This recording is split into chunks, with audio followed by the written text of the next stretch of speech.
Hello, everyone. Welcome to Financeology 101. Class is now in session.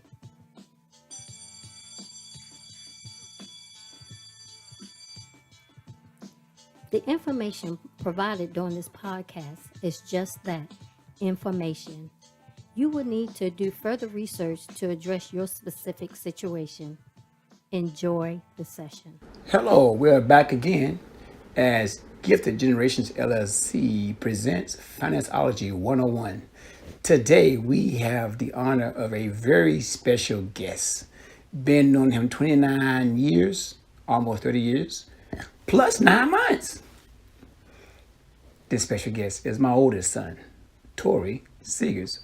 Welcome, Tori Seegers. Hello, everybody. Thank you for having me. So it is such a pleasure to talk to you one-on-one, man to man, young man to young man. I do consider myself young. Today's topic is about savings and finances. And you've been living with us for quite a long time, and you and I have been going through the best ways to save and some strategies. And what I want to talk about today is what have you learned, some of the pitfalls, some of the things you want to discuss that you learned from my teachers and your mother's teaching, what you think you could have done better, things you could have changed, what you agree with, things you don't agree with. So let's just start there. I had my own way of doing things, and I try to pass it on to my two boys, Tori and Tyrell. Tyrell's serving in the military right now. And so from your perspective, tell me what you think about savings. You're Gen X? What are you? You're Millennial. Millennial. So tell me how you and your friends have a conversation about savings. Well, the way it usually goes is we talk about the difference between spending slash buying power and saving power. Everybody wants to strut around about their ability to buy something, but you don't see a lot of people, especially in my generation, strutting around about how much they can save. And I had a conversation with my friend. He lives up in New York.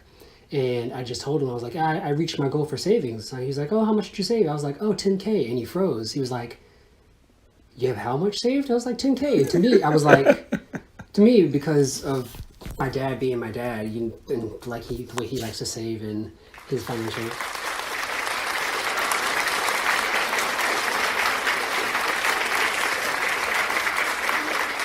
Y'all, I had to get that clap in there. Go ahead, son. And the way he says, to me, because he'd been telling me for a long, and I'm in a long time, and we'll get to that. He was like, son, you need to get to 10K. And he first told me that when it was 2012. So it's been a while. He was like, you need to save up 10K. He's like, if you just trust me. Did I trust his word at the time? No, because it didn't make the most sense to me. I was like, why 10K? I was like, I should just be saving to save. He's like, no, you have to have a goal or else you're not going to be able to. You'll just be saving aimlessly. It's like you'll just, chip here, throw in some money. He's like, no, you need to set out a plan. So I was like, I get what you're saying, but in practice, to me, it didn't seem practical at the time. So if there's one thing I could go back and change, it'd be I would go back to the past and I would tell myself, I would sit myself down and be like, you should probably listen to your father. Because, dad's never really been wrong when it comes to money. So why do you think this is the one time he won't be right? So if that's one thing I could definitely do. Because I remember I was saving because I was working a job in college. I was working at a kid's clothing store and I was saving money. I was putting some stuff in here and then I'll never forget it. I was taking money out of my savings because at the time I thought was saving was just like an extra pot where I could just put money and just take it out whenever I need it. So, I'd be like, oh, I'm a little low. I'll just take out 100 here, 100 there. And then I didn't know that if you take out your money too often in a month, the bank hits you. They get you. So I remember I'm on my way out of work one day and I get a call from my dad. And he's like, boy, what are you doing? I was like, what are you talking about? He's like, what are you doing with your savings account? And I was like, saving? He's like, no. He's like, you're taking money out of your savings. I was like, yes, the point of savings. He's like, no, the point of savings is to save. I didn't realize that there's a maximum of I think it's 4 or 5 times you can take out money from your savings account in a month. And I was like, oh man, this is definitely my 6th time this month taking out money from my savings. So I realized then the importance of all right, I need to do better.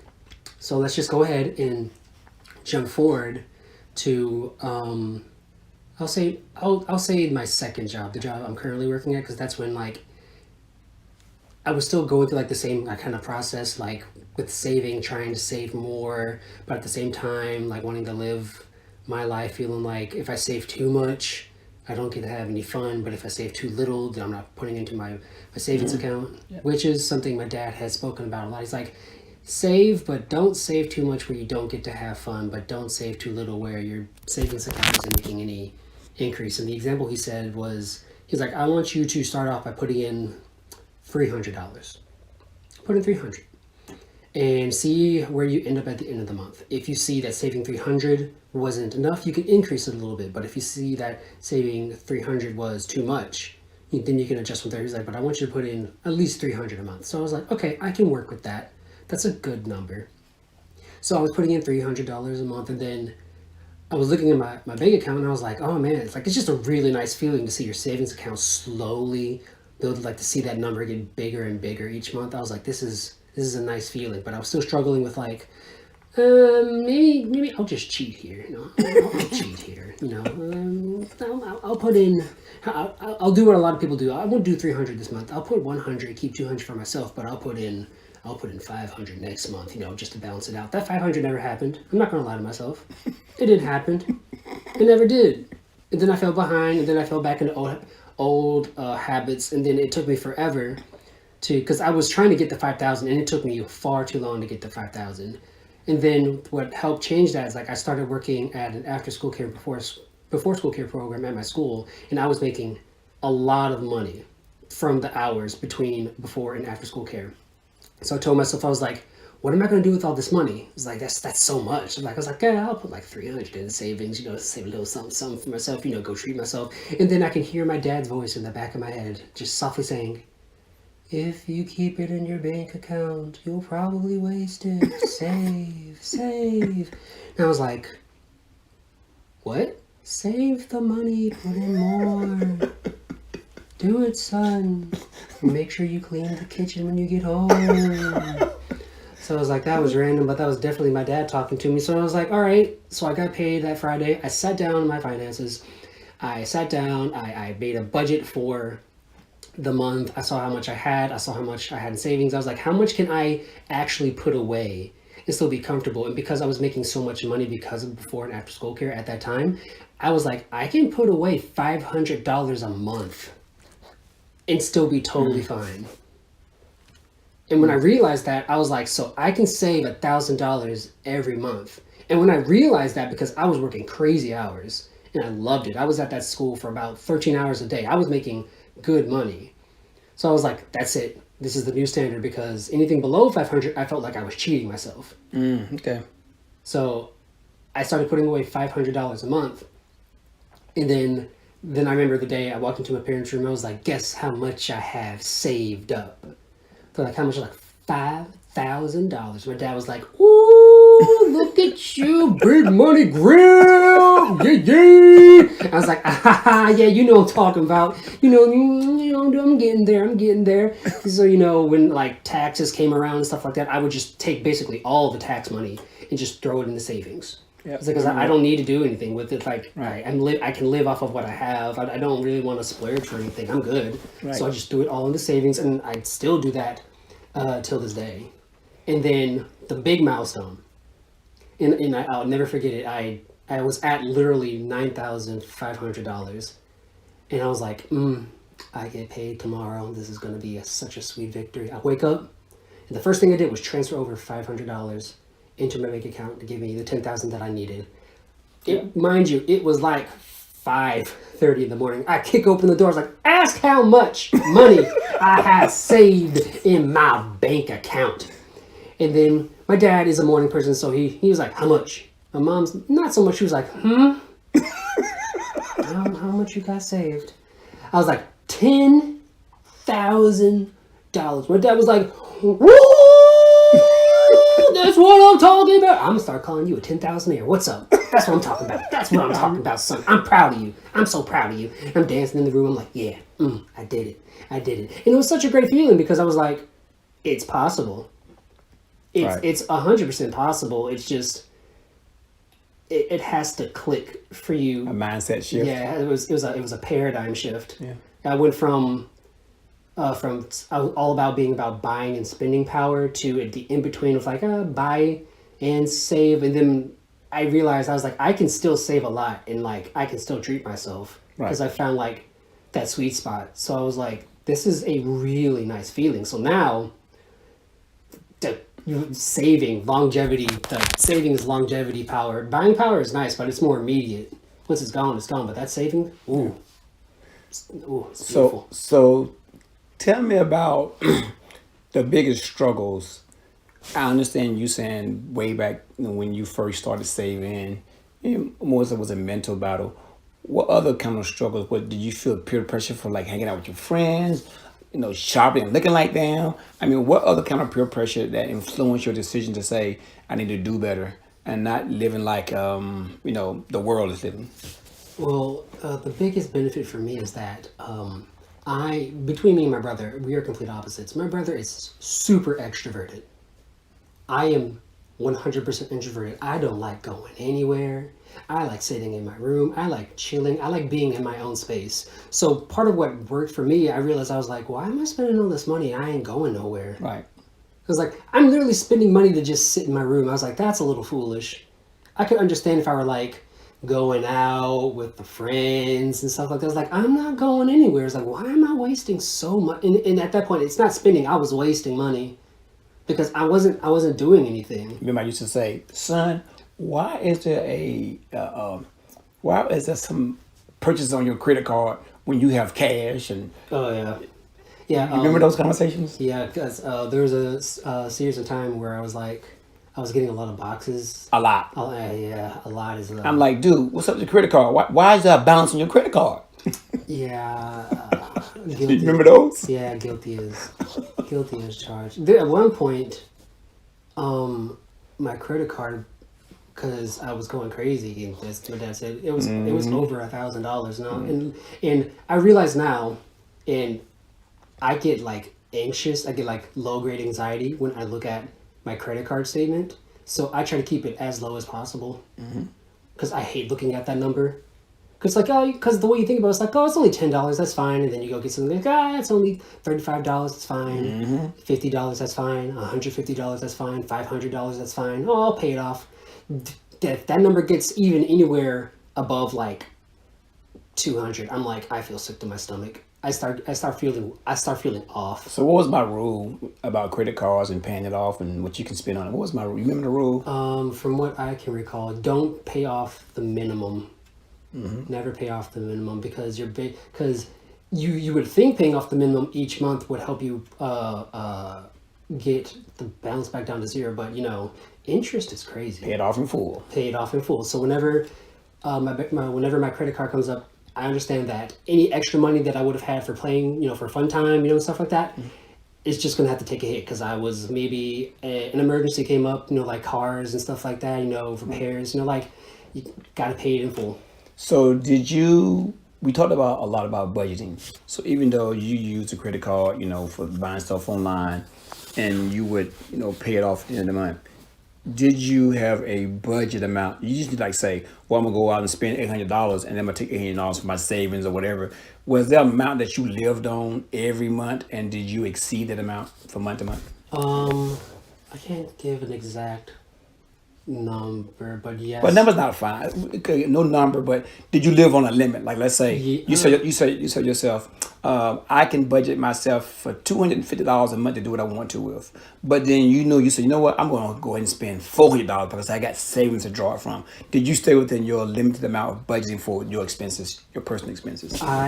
So yes and no. It's because nobody's perfect. Sometimes you might forget, you might, you're like, maybe I can do it just this 1 month. It'll be okay. I can bounce back, and that's fine every once in a while, like you want to treat yourself, but you have to understand whatever you take out, you need to put back in full the next time you get paid. You don't just nickel and dime it in. You got to put it back as you found it. All right, let's talk about this right here. And it's something that I always try to encourage people.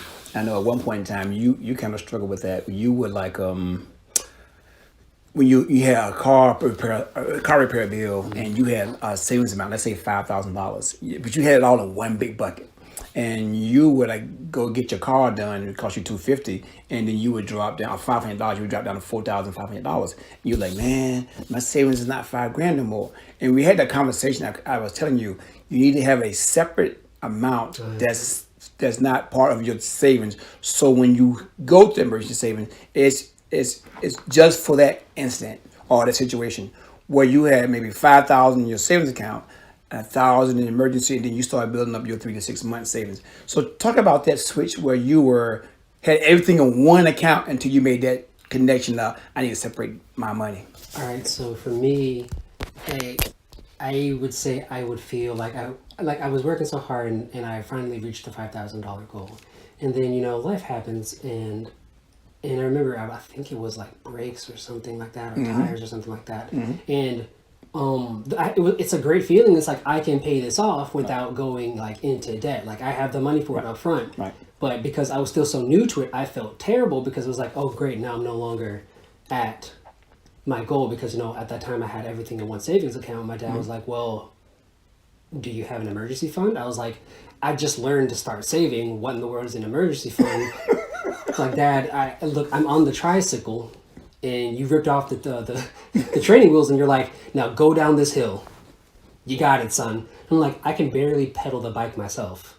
So I was like, all right, an emergency fund basically is you put money into a second savings account, and then when like you need like car repairs, things like that, you pull your money from there versus your main savings account. And I was like, well, why would I need two? Why can't I just put it all in like the same savings account? And he was like, well, think about it like this. Mental. He's like, it's a mental thing.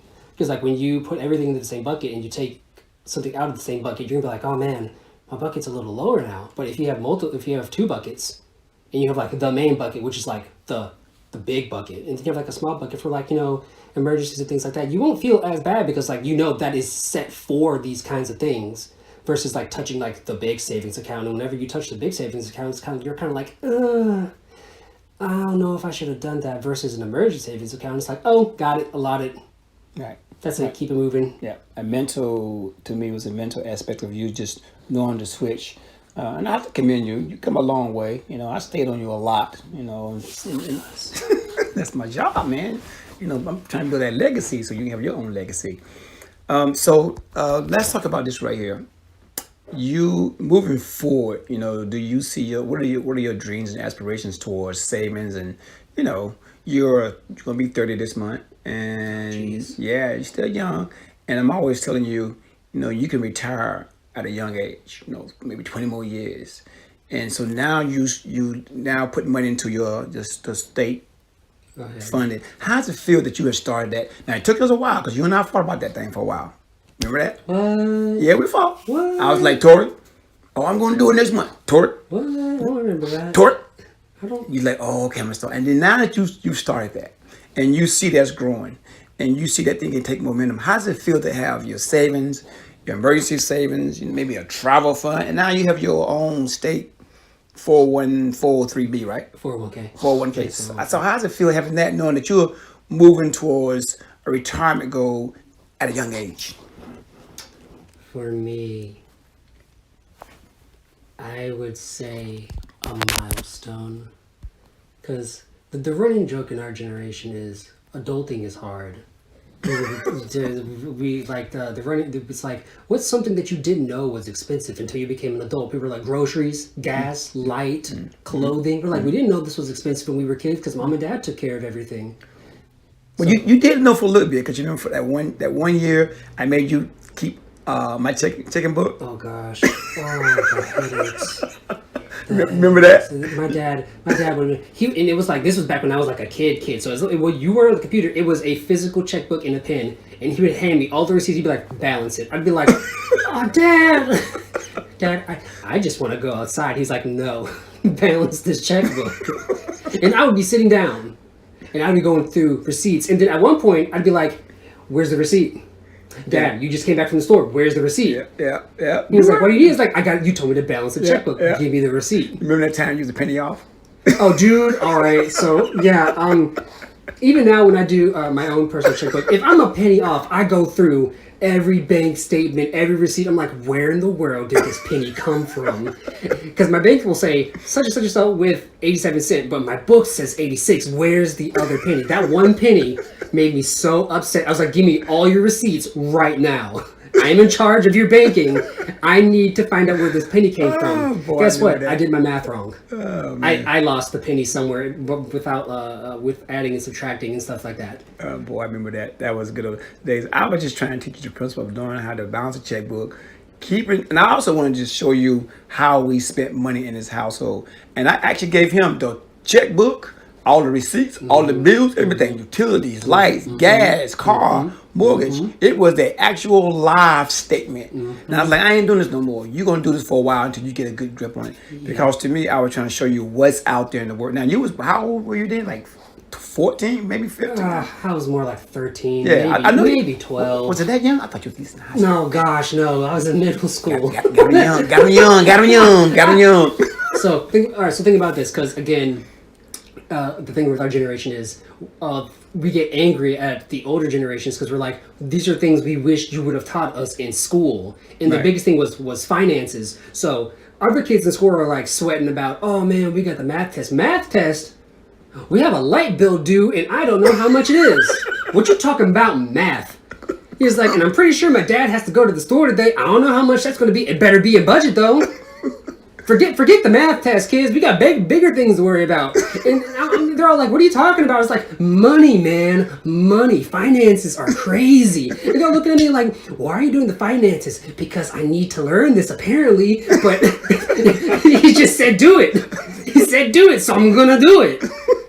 So I'm over there sweating, having cold sweats about, oh man, all right, the light bill's due. All right, how much was water? Oh man, the water bill was a little high this month. I need to take less showers. The showers need to be less time. I'm in my head I need you to picture this. I need you to picture an 8th grader sitting in class, reading a book, and all of a sudden you go, yo, how much did they spend on food this month? Hold on a second. The budget didn't allot for that. I need to have a conversation. At that point, I was like, I'm the one calling the family meetings. Yo, we need to have a talk about this budget. Y'all spend too much. Y'all stay in and cook more. We got all this food, and we're going out to eat. So do you think those lessons help you in life now as far as how we live our lives and how you live your life as far as how you go out and, your everyday environment and the things you do? Oh, gosh, yes. See, one thing, because my generation, again, we be joking with all that stuff about talking about finances. The one thing I do because especially when with the kids at school with like staff kids, kids who go to the school who have parents, and I'm friends with their parents, and they're always like, oh, I got $100 for my birthday. I'm like, oh, you should like save 50. You should save 50 of that. And they're like, why? I can go get this and that. I was like, now I see what my dad is talking about. Now that I'm on the other side, I'm like, I see what he's talking about because it's like, as a kid, like $100 is a lot of money. Right, like, right. I could do this and that and blah blah blah. And so I'm like, yeah, you could spend all of that. I was like, but what happens to it once you spend it? He's like, it's gone. I'm like, exactly. I was like, so just put 50 into a savings account, or and then do something else with the other 50. He's like, well, I can't get as much. That's fine. That's okay. Sacrifice now for gains later. Yeah. And I don't know. It's just something I tried to instill because at the time I was a leadership specialist at the school, and when kids were talking about money, I'm like, you're wasting your money on that. Okay. I was like, you can if you want to, but I'd be like, I'd save personally. So you had some carryover from your household taken out to your personal life in school, then, huh? Oh gosh, yes. My running rule is like if I had to deal with the kids, you gotta deal with it too. you got to deal with it too. I'm gonna spray y'all with this here love, Mr. Torrey. I want to go home. If I have to stay at school and work, you have to stay here and learn. That's how the contract goes. We can't. If you're not leaving, I can't leave. So let's go back even a little bit further. Now, I love planning vacation trips. I'm always on the computer looking at where we're going to go next. I'm looking like 12, 18 months out. Oh, gosh, yes. There'd be days where I would come home and he's just sitting on the computer and he's just looking at stuff. And I'm like, oh, man, what's that? And he's like, oh, I'm just looking at rooms. I was like, are we going anywhere? He's like, not anytime soon. Savings. I was like, then for me at that time, I was like, then why in the world are you looking? And then a year and a half goes by and he's like, all right, we're going on a trip. We'll be gone for about 2 weeks. And I'm like, where did this come from? He's like, remember that one random day I was just sitting on the laptop? I was like, you were planning that far in advance? He's like, oh gosh, yes. And when I said planning is an understatement for my father. It's all about that savings plan. It all trickles over to the rest of your life if you have a plan and strategy in place. I love to save, so when we go on vacation, we can spend like no one else spends before. I don't believe in just going just to be going and not having enough for us to live a lavish vacation style. We believe in taking 7-day vacations when we go places, not 2 and 3 days, And typically we spend more time because I like to get down there before the vacation starts. So in reality, so say we're gone for 2 weeks. That's not the case. It's more like 2 weeks in like 3 days. 2 weeks and 3 days is more accurate, because this one time, and I'll never forget it, we were going, I think I was in high school. I think I was like a junior or senior. We were going to go down to Florida, and we had a family friend with us as well. And I was like, all right, how long till we get to, I think the destination was Orlando. He's like, oh no, we're not going to Orlando. We're stopping at Daytona first. I was like, what? He's like, we're just going to cruise down. We're just going to enjoy ourselves all the way down. Me being young at the time, it's like, let's just get to the destination. Like that's where the vacation is. And Dad was like, no, we're gonna mosey our way down and enjoy ourselves.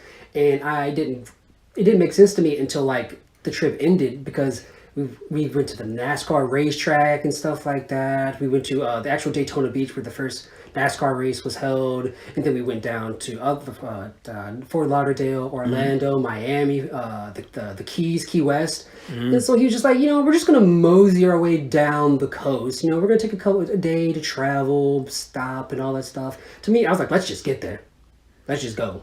And my dad was like, we're gonna switch it up this time. And at the end of the trip, it made sense, because I was like, that was it felt much longer than the 2 weeks and 3 days, because we had done so much. Right. And we were able to do that because my dad, you understand, my dad does a budget. He makes a budget for a budget within a budget. And if that budget doesn't work, he has a side budget. If that side budget doesn't work, don't worry, he has the secret backup budget. Savings. It's almost like Inception, but with money. It's a budget within a budget with another budget. If that budget doesn't have enough allocated, don't worry. I have a side budget that nobody else knew about. I saved for this 5 years ago, looking for this exact moment. And I'm like, how much foresight do you have when it comes to saving? It's like, hey, if you save, you don't have to worry about it. And I was like, got it. That makes sense. And you think this is a joke? It's not. It's not. But tell me something though. So even though you're knowing a lot of these things now, and all this stuff is it's making sense to you now, can you imagine if we, your mother and I, did not do that? Can you imagine the things you might have missed out on? Think about it. I would have missed out on some of the most fondest and most look back memories of my life. I mean, and just a lot would, because some of my fondest memories are just going back to Florida. And at one point in time, we were going back to Florida basically every year during the summer. Twice a year sometimes. Yeah, sometimes twice a year. just go, like just get out of the state, go back to Florida, relax on the beach, stuff like that. It was like I would miss out on a lot of those moments if my parents were not the way that they are about money. And it's fascinating to think about it that way, how much something as simple as putting away money can affect not only your life, but like the future of your children, like what they may or may not miss out on. Right. Yep. And a lot of people think it's about saving a large amount. Sometimes it's just $5 here, $10 there. And you see that amount starts to grow over time. But I always tell people, it's not the amount, it's the attitude towards saving. Yep. If you can have an attitude towards saving, your attitude starts to multiply. And when your attitude starts to multiply in a positive way, so does your finances, because it changes your whole perspective on life. Yep. So let's talk about the now. You're dating someone. I'm happy that you're dating her. She's a nice young lady. Oh yeah, she's real pretty. Yeah. Very lovely young lady. So how do you do things now? Because you got somebody in your life right now. I do. And I do. so how do you see spending when it comes to that? I mean, how do you guys communicate about spending now? You go out a lot, you eat in the house a lot. I mean, how do you manage that new part of your budget? Because before it was just you. Yeah. right? So now you That's have, single life. now you have somebody else that you want to care for and shower as much love as your dad has showered you and your mom and your son or your brother with love. How do you manage that new lifestyle with your finances? I would like to say, based off of how I grew up in this household and what I've seen, in all honesty, it's just about the same. Like, we can go out and eat every once in a while, but we've gone and bought groceries ourselves to cook in here, because she also doesn't like going out to eat as much. She also enjoys making food for herself, like in house. So I mean, I understand. Like for others, it might be tougher or easier because of the mindset. But we're pretty much on the same page. Like there was no discrepancies, no. Well, this is how the finances are going to go. And like, I'm not gonna do. That's not what she sounds like, by the way. I'm not gonna do that. No, it's basically I was like, you want to go to Wendy's? We can go this one time. And you're like, yeah, let's go to Wendy's. And all right. Okay. And then after that, it was like we would just make stuff at home. So you have a good balanced life when it comes to understanding what the needs are versus the wants are between you two, and you guys can manage your finances in a way that is flourishing and it's not failing. Yes. Yeah, that is good to know. Good, and I can vouch for that. She real smart. She real smart, everybody. Well, Tori, is there anything that you might want to give a words of wisdom out to the public, to people of your age, and also say people of my age too, the young ones, the baby boomers? What would you say was the biggest lesson learned when it comes to savings that you can say, now you did say if you had to look back, you would do things differently. If you look at it now, moving forward, what kind of advice would you give people of your age, your generation, and what would you give people of my generation? For my generation, I would say it's tough, but not impossible. Okay. Because... Is that because of the mindset or well... It's the mindset. Okay. It's the millennial mindset. Okay. To be real honest, the millennial mindset can be really toxic sometimes when it comes to money. It's just bad. Because referencing again, when I told my friend I'd saved $10,000. Right. And he was like, that's a lot. And to me, I said, that's not a lot. He was like, I need you to understand something. He's like, how much do you make at your job versus how much I make at my job? Right. He's like, Tori, I don't even have like $1,000 in my savings. Like, but you work and you have such a higher paying job. I'm like, what's up? He's like, I just don't save like that. He's like, but he's like, you make less, significantly less. He's like, but you have 10,000 in your savings to show. So what I'm hearing is that you're actually mentoring other people what you learned in this household, take it into someone else's household. So you're actually spreading knowledge. Yes. Okay, that's good. So I didn't mean to cut you off. So go ahead and finish what you want to give out to the world who's listening to this podcast. What advice would you give them? My advice for those who have, we'll start with the parents who have young kids. If those kids if they're getting money for birthdays, you need to start having a conversation with your kids as soon as they get that money. Like that first birthday where they're like, "Oh man, I got $300. All right, son, here's how it's gonna go." Right. Or daughter, here's how it's gonna go. Right. 200 of that 300 is going into savings. Right. The 100 is yours, and then you need to have a tough conversation about why. Right. Why? Because back when I was having big birthday parties with my family, if I could think about, if I just put away just 40% of all the money I had gotten for my birthday parties, I would be so much. I was getting like $500 a birthday. For no reason. I was getting like $500 a birthday. And that's just from family. Yeah. And this happened from basically from age 8 up until like age 16 for about 8. If I had put away $250 per birthday, just putting it away, I would be so much further ahead. When I look, because I was looking back at it, because again, students talking about like they got money for their birthday. I'm sitting there and I'm like, yo, why didn't I just save all of it? And that's good because now you're seeing as you look back how you can influence others to change their mindset and way they do things differently. And another thing I want to say is that like I have nieces and nephews and they have kids. And what I told them may sound kind of cruel. I won't buy your nieces. I won't buy my nieces or my nephews nothing. Great nieces, great nephews, nothing. I said until you start those kids a 529? Is it 529? I think so. A 529 plan to go to school. I said I won't buy them a shirt. I won't give you $1. I said, because my goal was to, every time there was a birthday, to put money into those accounts for those kids. If you're not doing it, then somebody has to do it. And it's nice to have clothes, branded toys, but education and funding that future is essential. So I think they all now have 529 plans for all their kids. And I was like, give me the information so I can deposit money into the account.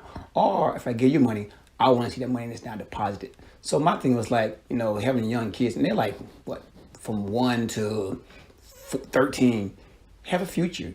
Planning for a college future is expensive. And each year that you go by and not saving towards that kid's future is a chance that you have just missed out on blessing your child, your child, your daughter, your son. So I'm always encouraging people, start that plan early at birth. And you can just give $10 a month. By the time they get 18, you can be like, wow. But if you start at 13 and 14, you just missed out on 13 years pouring into that child's future. So I always encourage my nephews and nieces, start young. And I will also encourage anybody out there with kids, look at the opportunity at birth. And because when you can't make it to a party, what happens is you can tell your aunts, your uncles, your friends, here you go, give to this fund. And anybody can get to that fund, but not everybody can come to a party. Because typically speaking, you get gifts and stuff when someone comes to a party, but they won't give you no gift card where you get the cash out now. Yeah. But they don't mind giving to a kid's future. People love to give to a kid's future. Yeah. And that is essential that we do that now and stop missing on these opportunities. Parties are nice. Don't get it wrong. I love having parties. But you got to do that and then plan for the future. Is there anything else you want to say, Tor, before we wrap up this opportunity of you speaking freely as a man? It's from savings. Want to say hey to Christina? Christina, if you're listening to this, I love you. Your mom gonna get us for that. She was like, I gotta edit that out. Sorry, Mom, I love you.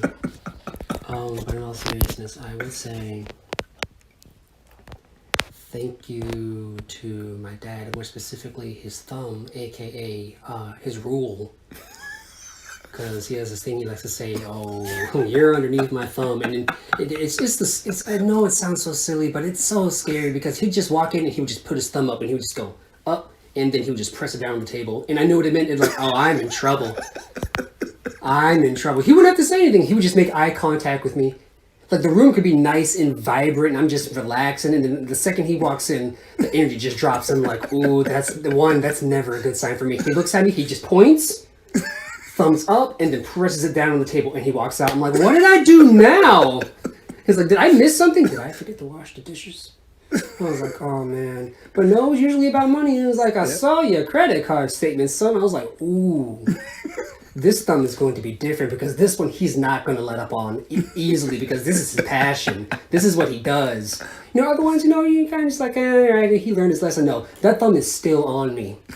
That thumb has been on me since I turned like 13.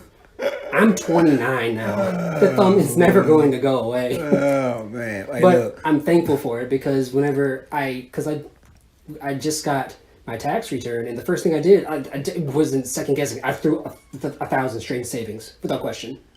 Wow. With no questions asked. I wasn't like, maybe. My 10%. 10% is love and affection. I love you. Oh man, I really have finances. Well, your 10% comes in with the fact that I listen to you. Okay, I take that. That's more than what I take that. That's more than what most parents. If I can pass on that knowledge, oops, hit me here. If I can pass on that knowledge, I'm more than happy in doing that because I know essentially I'm teaching you how to fish. Yes, I am. I'm a pretty good fisherman now. I'm not gonna lie. I'm pretty good. Cast that net. It's pretty wild. Well, Tori, I want to thank you for your time and your patience for just being under the thumb for 34 minutes. So if anybody wants to follow us, Gift Generations LLC, we can be found at the following places. On Facebook, it's Gifted Gen LLC. On Instagram, it's gift.gen. On YouTube, click on the search button, type in Gifted Generation LLC, and you will find us. And then, of course, our website is Gifted Generations for the S-LLC.com. And as we always say, Don't forget the dash. Yeah, don't forget the dash, please. Thank you. Also, we have a blog out there on the Facebook. So please go ahead and engage out there and start your own conversation. And let's start a conversation about money. So we're going to wrap this up. I want to thank you again, Tori, for joining me on the couch in the podcast room. No problem. It's been a pleasure to hear some of the things that you've actually learned.